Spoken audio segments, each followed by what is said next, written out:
નમસ્કાર દર્શક મિત્રો, દૂરદર્શન સમાચારમાં આપનું સ્વાગત છે। શરૂઆત કરીએ મુખ્ય સમાચારથી। ગુજરાતના મુખ્યમંત્રી પદની જવાબદારીમાંથી પોતાને મુક્ત કરવા ભાજપ મોવડી મંડળને જણાવતા આનંદીબેન પટેલ 75 વર્ષે પદ છોડવાની પક્ષની નીતિનું પાલન કરવા માટે 2 મહિના વહેલા પદ છોડવા કરી સ્વૈચ્છિક જાહેરાત। પોતાના અનુગામી મુખ્યમંત્રીને vibrant Gujarat global investor summit 2017ની તૈયારી માટે પૂરતો સમય આપવા પદ છોડવા તૈયાર હોવાનું આનંદીબેન પટેલે જણાવ્યું। ફેસબુક પોસ્ટમાં તેમણે કહ્યું, રાજ્યરૂપી પરિવારની સેવા કરવાની તક આપવા બદલ સદાય પક્ષના ઋણી રહેશે। ભાજપ પ્રમુખ અમિતભાઈ શાહે કહ્યું, આનંદીબેનના પદ છોડવાના નિર્ણય ઉપર પાર્લામેન્ટરી પાર્ટી નિર્ણય કરશે। પદ છોડવાનો આનંદીબેનનો નિર્ણય ખરેખર તો વયમર્યાદા નિયમનું ઉત્કૃષ્ટ પાલન કરતું હોવાનું કહેતા અમિતભાઈ, મુખ્યમંત્રી પદ છોડવાનો નિર્ણય ફેસબુક પોસ્ટ વડે જાહેર કરતા અગાઉ આનંદીબેને ગરીબ દીકરીઓ માટે લીધો મહત્વનો નિર્ણય। ગરીબ પરિવારની મેડિકલમાં ભણતી દીકરીની પૂરેપૂરી ફી ભોગવશે ગુજરાત સરકાર। યુવા સ્વાવલંબન યોજનામાં 9 કરોડ 13 લાખ ચૂકવ્યા હોવાનું કર્યું જાહેર।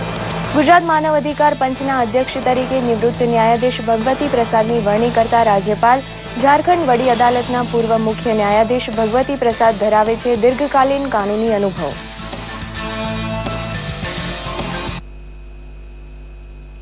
હવે જોઈએ સમાચાર વિસ્તારથી।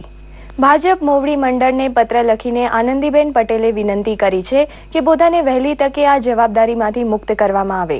મુખ્યમંત્રી પદ છોડવાની સ્વેચ્છાએ તૈયારી દાખવનાર આનંદીબેન પટેલે કહ્યું છે કે રાજ્યરૂપી પરિવારની સેવા કરવાની તક આપવા બદલ તેઓ પક્ષના સદાય ઋણી રહેશે।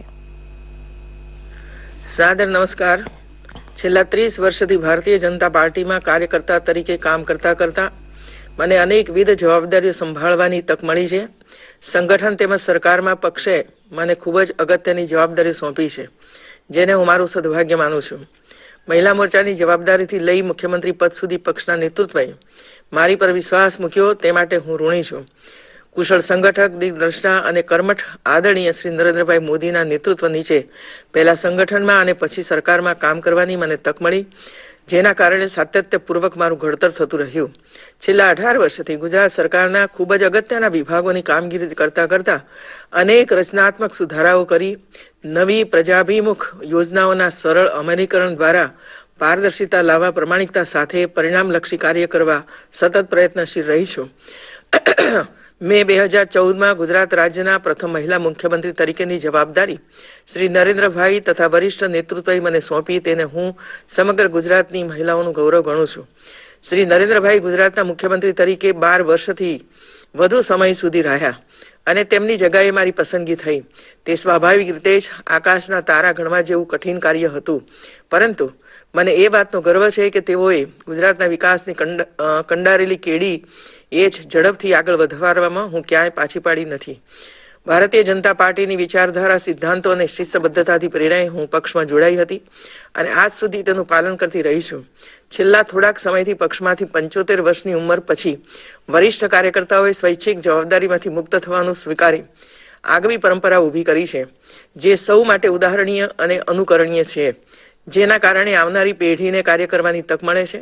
મારા પણ નવેમ્બરમાં 75 વર્ષ પૂરા થનાર છે, પરંતુ 2017ના અંતમાં ગુજરાતમાં વિધાનસભાની ચૂંટણી આવવાની હોય તેમજ દર 2 વર્ષે યોજાતા રાજ્ય માટે મહત્વના વાઇબ્રન્ટ ગુજરાત સમિટ પણ જાન્યુઆરી 2017માં યોજાનાર હોય, નવનિયુક્ત થનાર મુખ્યમંત્રીને પૂરતો સમય મળી રહે તે માટે મેં 2 માસ અગાઉ પક્ષના વરિષ્ઠ નેતૃત્વ સમક્ષ મને આ જવાબદારીમાંથી મુક્ત કરવા માટે વિનંતી કરી હતી। હું આજે ફરીથી આ પત્ર દ્વારા પક્ષના વરિષ્ઠ નેતૃત્વને મને મુખ્યમંત્રી પદની જવાબદારીમાંથી મુક્ત કરવા નમ્ર વિનંતી કરું છું। ગુજરાતની ગૌરવશાળી પ્રજાની સેવા કરવાની મને તક મળી અને છેવાડાના માનવી સુધી સેવાઓનો લાભ પહોંચાડવા માટે મેં શક્ય તમામ પ્રયત્નો કર્યા છે। રાજ્યરૂપી પરિવારનું નેતૃત્વ કરતા મને જે અપાર પ્રેમ, સ્નેહ અને કામ કરતા સેવાની સતત પ્રેરણા મળી છે, તે માટે હું મારી હૃદયપૂર્વક કૃતજ્ઞતા વ્યક્ત કરી વંદન કરું છું। ગુજરાતના પ્રથમ મહિલા મુખ્યમંત્રી તરીકે આનંદીબેન પટેલની કામગીરીને અત્યંત ઉજ્જવળ ગણાવતા પ્રદેશ ભાજપ પ્રમુખ વિજયભાઈ રૂપાણીએ પ્રતિક્રિયા આપી હતી કે આ તેમનો અંગત નિર્ણય છે। अभी तक पार्टी हाईकमान ने कोई फैसला नहीं लिया है। ये फैसला सिर्फ आनंदीबेन ने लिया है इसलिए ये बात से कोई बात ताल्लुक रहता नहीं है। आनंदीबेन ने खुद ने इच्छा व्यक्त की है, जैसे बताया कि पत्र में 2 महीने पहले भी उन्होंने इच्छा व्यक्त की थी, तभी कहाँ हाईकमान ने बताया है। लोगों को पता चले कि मैंने इच्छा व्यक्त की है और मैं चाहती हूं कि 75 साल का जो डिसीजन पार्टी का है वो अच्छा डिसीजन है और उसको फॉलोअप करने के लिए मैं सम्मत हूं, लेकिन ज्यादा समय मिले लोगों को काम करने के लिए, इसलिए उन्होंने ये इच्छा व्यक्त की है और पूरा उन्होंने लोगों के बीच में भी खुला पत्र दे दिया है। ગુજરાતમાં મુખ્યમંત્રી આનંદીબેન પટેલના રાજીનામા બાદ રાજ્યના નવા મુખ્યમંત્રી કોણ બનશે તેની અટકળો ચાલી રહી છે. આ અંગે ભાજપ પાર્લામેન્ટરી પાર્ટી નિર્ણય લેશે. ભાજપ પાર્લામેન્ટરી પાર્ટીના 12 સભ્યો ટૂંક જ સમયમાં આ બેઠક યોજી શકે છે. ભાજપના રાષ્ટ્રીય પ્રમુખ અમિત શાહે પ્રતિક્રિયા આપી હતી. आनंदीबेन एक लंबे समय से पद मुक्ति के लिए पार्टी को बताती रही। मुझे भी 2 बार बताया, प्रयाग कार्यकारिणी में भी उन्होंने बताया था, मगर एक उपचुनाव आया, गांधीनगर कॉरपोरेशन का चुनाव आया, अलग अलग कारणों से इस पर विचार नहीं हुआ। आज सुबह उन्होंने मुझे पत्र भेजा है जिसमें उन्होंने एक इच्छा व्यक्त की है और एक अच्छी परंपरा भी बनाई है। उन्होंने कहा है कि नवंबर में उनके 75 साल समाप्त हो रहे हैं और क्योंकि जो नया व्यक्ति पार्टी लाना चाहती है उसको एक समय मिलना चाहिए, तो इसलिए उन्होंने स्वयं अपने पद से मुक्त करने के लिए पार्टी को रिक्वेस्ट की है। अब इन्होंने जो पत्र मुझे लिखा है मैं पार्लियामेंट्री बोर्ड के सामने रखूंगा और पार्लियामेंट्री बोर्ड उस पर निर्णय करेगा। आनंदीबेन गुजरात के मुख्यमंत्री नाते, पहले महिला मुख्यमंत्री नाते बहुत अच्छे से काम किया है। नरेंद्र भाई ने गुजरात में जो विकास की यात्रा शुरू की थी और विकास के बारे में पूरे देश में गुजरात का चर्चा हो रहा था, इस तरह से विकास हुआ था। ये यात्रा को आनंदीबेन एक अच्छे मकाम पर ले गई है। एक महिला नेत्री के नाते उनका पूरा कार्यकाल बहुत सफल कार्यकाल रहा और गुजरात ने इसमें चहुमुखी विकास की सिद्धि को प्राप्त किया है। ગુજરાત કોંગ્રેસના પ્રમુખ ભરતસિંહ સોલંકીએ પ્રતિક્રિયા આપી છે કે મુખ્યમંત્રી આનંદીબેન પટેલની રાજીનામું આપવાની તૈયારી ખરેખર તો ભાજપની આંતરિક ખેંચતાણનું પરિણામ છે. તેમણે સંવેદનશીલ આગેવાન તરીકે લીધેલા અનેક નિર્ણયો ગુજરાતના ભલા માટે નિર્ણાયક સાબિત થશે તેમાં શંકા નથી. સ્વાભાવિક રીતે એમનો વ્યક્તિગત નિર્ણય હોઈ શકે અથવા તો એમની ભારતીય જનતા પાર્ટીનો નિર્ણય હોઈ શકે, પરંતુ જે પરિસ્થિતિનું निर्माण ગુજરાતમાં થયું છે ભારતીય જનતા પાર્ટીની સરકાર દ્વારા, એ કમનસીબ બાબત છે. મુખ્યમંત્રી આનંદીબેનનો નિર્ણય એ એમનો અંગત નિર્ણય છે, જે બાબતમાં મારે વ્યક્તિગત બીજું કાંઈ કહેવાનું નથી. ગુજરાતના મુખ્યમંત્રી આનંદીબેન પટેલે પોતાના પદ ઉપરથી આપેલ રાજીનામા અંગે પ્રતિક્રિયા આપતા આપના સંયોજક અરવિંદ કેજરીવાલે જણાવ્યું છે કે ગુજરાતમાં આમ આદમી પાર્ટીની આ પહેલી જીત છે. લાંબા સમયથી ભાજપમાં મતભેદ પ્રવર્તતો હતો, જેના પગલે આનંદીબેનને મુખ્યમંત્રી પદેથી રાજીનામું આપવાની ફરજ પડી છે. ગુજરાત માનવ અધિકાર પંચના અધ્યક્ષ તરીકે ઝારખંડના પૂર્વ મુખ્ય ન્યાયાધીશ ભગવતી પ્રસાદની નિમણૂક કરવામાં આવી છે. જસ્ટિસ ભગવતી પ્રસાદ 2010થી ઝારખંડ હાઈકોર્ટના ચીફ જસ્ટિસ તરીકે કાર્યરત હતા. તે પૂર્વે તેઓ 2008માં ગુજરાત હાઈકોર્ટમાં ન્યાયમૂર્તિ તરીકે પદભાર સંભાળતા હતા. જસ્ટિસ ભગવતી પ્રસાદ માનવ અધિકાર પંચના કાર્યકારી અધ્યક્ષ સુધીર સિન્હા પાસેથી પૂર્ણકાલીન રૂપમાં પદભાર સંભાળશે. 1949માં રાજસ્થાનના હનુમાનગઢ જિલ્લાના બહાદરામાં જન્મેલા જસ્ટિસ ભગવતી પ્રસાદની ન્યાય ક્ષેત્રે દીર્ઘકાલીન સેવાઓ રહી છે. તેઓ માનવ અધિકાર પંચના 3જા પૂર્ણકાલીન ચેરપર્સન તરીકે પસંદગી પામ્યા છે. દક્ષિણ ગુજરાતમાં મેઘરાજા મન મૂકીને વરસી રહ્યા છે, ત્યારે ભારેથી અતિભારે વરસાદના કારણે જનજીવન અસ્તવ્યસ્ત થયું છે. વાપી ઉમરગામ વચ્ચે રેલવે ટ્રેક પર પાણી ફરી વળતા ટ્રેન વ્યવહાર ખોરવાયો છે. નેશનલ હાઈવે બંધ કરવામાં આવ્યો હતો.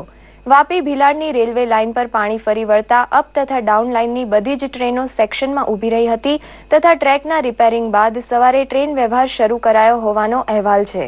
વાપી ઉમરગામ અને ભિલાડ સ્ટેશન પર યુદ્ધના ધોરણે કામ ચાલી રહ્યું છે. વલસાડમાં ભારે વરસાદના કારણે નીચાણવાળા વિસ્તારોમાં પાણી ઘૂસી ગયા હતા. ડોક્ટર બનવા માંગતી ગરીબ પરિવારની પ્રત્યેક દીકરીની મેડિકલ અભ્યાસક્રમની પૂરેપૂરી ફી પોતે ભોગવવાનો આનંદીબેન સરકારે નિર્ણય કર્યો છે. કન્યા કેળવણી નિધિમાં એકત્ર થયેલા 70 કરોડ રૂપિયાનો ઉપયોગ આ હેતુ માટે કરવો તેવું શિક્ષણ વિભાગની સમીક્ષા બેઠકમાં નક્કી થયું હતું. ધોરણ 12માં 80%થી વધુ પર્સેન્ટાઇલ ધરાવતી એવી દીકરીઓ જેમના મા બાપની આવક 6 લાખ હોય તેને અડધી ફી માફી યુવા સ્વાવલંબન યોજના હેઠળ મળે છે. હવે બાકીની અડધી રકમ ખુદ સરકાર ભોગવી લેશે. ઉલ્લેખનીય છે કે મુખ્યમંત્રી યુવા સ્વાવલંબન યોજના હેઠળ મેડિકલમાં ભણતી 667 દીકરીઓને ₹9 કરોડ 13 લાખની રકમ સહાય પેટે આપી ચૂકી છે. મુખ્યમંત્રીનો આ નિર્ણય ગરીબ પરિવારમાં રાહતનો આનંદ લાવશે તેમાં શંકા નથી. ખુલ્લામાં શૌચક્રિયાથી મુક્ત થવાની દિશામાં ગુજરાત અગ્રેસર બનવા જઈ રહ્યું હોવાની સચોટ વધામણી ખુદ મુખ્યમંત્રીએ ટ્વીટ વડે આપી છે. તેમણે કહ્યું છે કે સ્વચ્છ ભારત ઝુંબેશને સફળ બનાવવા માટે સ્વચ્છ ગુજરાતનો મંત્ર અપનાવી તેમની સરકાર સૌનો સાથ લઈ ગંદકીને તિલાંજલિ આપશે.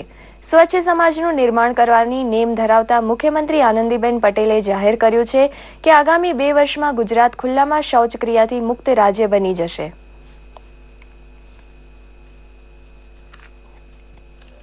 પ્રધાનમંત્રી નરેન્દ્ર મોદી આજે ભારતીય વહીવટીય સેવાના 2014 બેચના સહાયક સચિવો સાથે મુલાકાત કરશે. આ દરમિયાન પ્રધાનમંત્રી મોદી આઈએએસ અધિકારીઓ સાથે મંત્રણા કરશે. કેન્દ્ર સરકાર સાથે પોતાની કારકિર્દી શરૂ કરનાર આઈએએસ અધિકારીઓની આ બીજી બેચ છે. આ તમામ 172 આઈએએસ અધિકારીઓને કેન્દ્ર સરકારના 42 મંત્રાલયમાં સહાયક સચિવના પદ ઉપર 3 મહિના માટે ફરજ ઉપર નિયુક્ત કર્યા છે. આ અધિકારીઓને સંબંધિત મંત્રાલય તેમજ વિભાગો, યોજનાઓ અને ફ્લેગશિપ કાર્યક્રમ સાથે જોડાયેલ કામગીરી સોંપવામાં આવી છે. તેઓને ભવિષ્ય માટે પ્રશિક્ષિત કરવામાં આવશે. આ પહેલનો ઉદ્દેશ આઈએએસ અધિકારીઓને કારકિર્દીની શરૂઆતમાં ભારત સરકારના કામકાજથી અવગત કરાવવાનો છે. તેનાથી અધિકારીઓને પાયાની સ્થિતિ અને સરકારની યોજના લાગુ કરવામાં મદદ મળશે. સંસદ ભવન પરિસરમાં ભાજપ સંસદીય દળની બેઠક શરૂ થઈ છે, જેમાં પીએમ નરેન્દ્ર મોદી, ગૃહમંત્રી રાજનાથસિંહ, વેંકૈયા નાયડુ, એલ.કે. અડવાણી અને અગ્રણી નેતાઓએ વિવિધ મુદ્દે ચર્ચાઓ શરૂ કરી છે. આવતીકાલે રાજ્યસભામાં જીએસટી બિલ પસાર થવાનું છે, ત્યારે એક દેશ એક કરનો વિચાર ભારત માટે મહત્વપૂર્ણ છે. ભારત સરકારના સતત પ્રયાસો અને વિરોધ પક્ષનો સકારાત્મક અભિગમથી જીએસટી બિલ પાસ થવાની આશા વધી ગઈ છે. આ બિલથી સામાન્ય જનતા, વેપારી અને સરકારોની જિંદગી વધુ સરળ બનશે. આવો જોઈએ જીએસટી અમલી થતા ગ્રાહકોને કયા લાભ થશે. અર્થવ્યવસ્થાની સાથોસાથ અલગ અલગ ક્ષેત્રોના ગ્રાહકો પણ જીએસટી લાગુ થવાની આતુરતાથી રાહ જોઈ રહ્યા છે. તો જોઈએ જીએસટી બિલ લાગુ થતા તમારા ખિસ્સાને કેટલી અસર થશે. સૌથી પહેલા વાત કરીએ ઓટોમોબાઈલની. તો હાલના સમયમાં લક્ઝરી કારને છોડીને વાત કરીએ તો વાહનોની ખરીદી ઉપર 30 થી 35% ટેક્સ ચૂકવવો પડતો હતો. પરંતુ જીએસટી બિલ બાદ આશા છે કે કાર્સ ઉપર લગાડવામાં આવતા ટેક્સમાંથી 10 થી 12% ટેક્સમાં ઘટાડો થઈ શકે છે. ઇલેક્ટ્રોનિક સંબંધિત કોઈપણ વસ્તુ ખરીદવા પર મેન્યુફેક્ચરિંગ ટેક્સથી લઈને સર્વિસ ટેક્સ સહિત લગભગ 20 થી 25% ટેક્સ ચૂકવવો પડતો હતો. પરંતુ જીએસટી લાગુ થયા બાદ ટીવી, ફ્રીજ, વોશિંગ મશીન જેવા મશીનો પર લાગતા ટેક્સમાં 8% જેટલો ઘટાડો થઈ શકે છે. મીડિયા અને મનોરંજનની વાત કરવામાં આવે તો હાલ થિયેટરમાં પિક્ચરની ટિકિટ ઉપર લગભગ 27 થી 30% ટેક્સ ચૂકવવો પડે છે. તેમાંથી હવે 10 થી 12% ટેક્સનો ઘટાડો થઈ શકે છે. સાથોસાથ ડીટીએચ સેવાઓ પણ સસ્તી થઈ શકે છે. કોઈપણ બિઝનેસ શરૂ કરવા પર સેલ્સ ટેક્સ વિભાગમાં વેટ રજીસ્ટ્રેશન કરાવવું જરૂરી હોય છે. જીએસટી બાદ આ પ્રક્રિયામાં એકરૂપતા આવશે અને કેન્દ્રીયકૃત રજીસ્ટ્રેશનથી કોઈપણ નવા વ્યવસાયને શરૂ કરવું અને વિભિન્ન રાજ્યોમાં તેના વ્યાપ વધારો ખૂબ જ સરળ થઈ જશે. દૂરદર્શન સમાચાર, અમદાવાદ. રેલવે મંત્રાલય દ્વારા સ્પેનિશ બનાવટની ટેલ્ગો ટ્રેનને દિલ્હીથી મુંબઈ વચ્ચેના રૂટમાં શરૂ કરવાનું નક્કી કરવામાં આવ્યું છે, જે ગઈકાલે દિલ્હી ઉપડેલી આજે સવારે વડોદરા આવી પહોંચી હતી. 9 કોચ ધરાવતી આ ટ્રેનને ટેસ્ટિંગ દરમિયાન 130 કિલોમીટરની ઝડપે દોડાવવામાં આવશે. જોઈએ આ ટેલ્ગો ટ્રેન. તો આ સાથે જ અત્યારનું આ બુલેટિન અહીં સમાપ્ત કરીએ છીએ. નમસ્કાર.